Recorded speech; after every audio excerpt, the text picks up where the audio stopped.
ကျမတို့အားလုံးရဲ့အသေးကြောင့်ကိကစ်ဝိမုံရွှေကြီးမင်္ဂလာပါရှင်မြန်မာရုပ်ရှင်လောကမှာကိကစ်လို့ပြောလိုက်တာနဲ့လူကြီးလူငယ်မရွေးအားလုံးရဲ့မျက်စိထဲမှာအရန်ကိုချစ်စရာကောင်းပြီးအမြဲတမ်းတောက်ပနေတဲ့မနမီချော်လီတယောက်ကိုပြင်းမြင်ကြမှာပါသူမဟာအမှုပညာလောကထဲကိုစတင်ဝင်ရောက်လာတဲ့ကအခုချိန်ထိထိတ်တန်းနေရာမှာခိုင်ခိုင်မာမာရပ်တည်နေနိုင်သူလည်းဖြစ်ပါတယ်ဒီနေ့ဗီဒီယိုမှာတော့ကျမတို့အားလုံးချစ်ကြတဲ့ဝင်းမုံရွှေကြီးရဲ့မတည်သေးတဲ့အကြောင်းအရာတွေနဲ့စိတ်ဝင်စားစရာအမှုပညာမှတ်တိုင်တွေကိုပြောပြပေးသွားမှာပါရှင်။ကိကစ်ကို1988ခုနှစ်မှာမွေးဖွားခဲ့ပြီးအမှုပညာလောကထဲကို2005ခုနှစ်ဝန်းကျင်မှာ TV ကြော်ညာလေးတွေနဲ့စတင်ဝင်ရောက်ခဲ့တာပါ။သူမရဲ့ထူးခြားတဲ့ဆွဲဆောင်မှုနဲ့အရန်ကိုလိုက်ဖက်တဲ့အတန်းလေးကြောင့်ကြော်ညာလောကမှာချက်ချင်းဆိုသလိုနာမည်ကြီးလာခဲ့ပါတယ်။အဲ့ဒီနောက်ပိုင်းမှာတော့ဗီဒီယိုစကားတွေနဲ့ရုပ်ရှင်ကားကြီးတွေကိုစက်တိုက်ဆိုသလိုရိုက်ကူးလာခဲ့ရပြီးဝင်းမုံရွှေကြီးဆိုတဲ့နာမည်ဟာပရိသတ်တွေရဲ့ယဉ်ထဲကိုတဖြည်းဖြည်းနဲ့အမြင့်တွေသွားခဲ့တာဖြစ်ပါတယ်။ကိကစ်ဟာလာယုံတင်မကပဲတရုတ်ဆောင်ပိုင်းမှာလည်းအရန်ကိုထူးချွန်ထူပါ။ဒါကြောင့်လည်းအမှုပညာရှင်တိုင်းမှန်မောတဲ့အကယ်ဒမီဆုတွေကိုထိုက်ထိုက်တန်တန်ဆွတ်ခူးနိုင်ခဲ့တာပါ။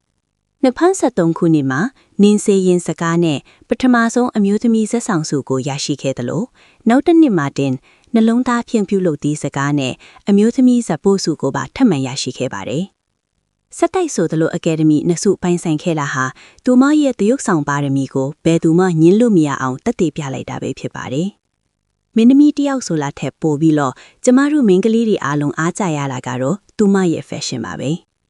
သူမဝိတ္တမြောက်အင်ဂျီဒီဇိုင်းတွေပြင်ဆင်မှုတွေဟာအမြဲတမ်း trend ဖြစ်နေတတ်ပါတယ်။ဒါအပြင်ကိကစ်ဟာနိုင်ငံတကာအဆင့်မီတဲ့မင်းသမီးတူအဖြစ်ထိုင်းနိုင်ငံကမင်းသားတွေနဲ့ရုပ်ရှင်တွေအတူတွဲရိုက်ခဲ့တယ်လို့ကဘာကျုံ brand တွေရဲ့တန်တမန်အဖြစ်လဲတာဝန်ယူပေးနေတာကြောင့်မြန်မာကုံဆောင်မင်းသမီးတူလို့တောင်ပြောလို့ရပါတယ်ရှင်။ကိကစ်ရဲ့အောင်မြင်မှုလွှဲဝဲချက်တစ်ခုကတော့သူမရဲ့ပရိသတ်တွေအပေါ်ထားရှိတဲ့နှွေးထွေးတဲ့မေတ္တာပါပဲ။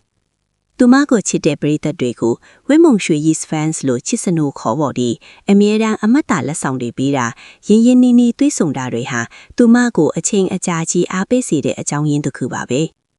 ပရိသတ်တွေကလည်းသူမကိုမမကစ်ဆိုပြီးညီမလေးတွေလိုသူငယ်ချင်းလိုချစ်ခင်အားပေးကြတာတကယ်ကိုကြည်နူးစရာပါပဲရှင်ကဲပရိသတ်ကြီးတော့ကျမတို့ရဲ့အသေးကြော်မမကစ်ရဲ့စကားတွေထဲမှာဘယ်စကားကိုအကြိုက်ဆုံးလဲသူမရဲ့ဘယ်လိုအမူအရာလေးတွေကိုအချစ်ဆုံးလဲဆိုတာ comment မှာပြောသွားပေးကြပါဦးနော်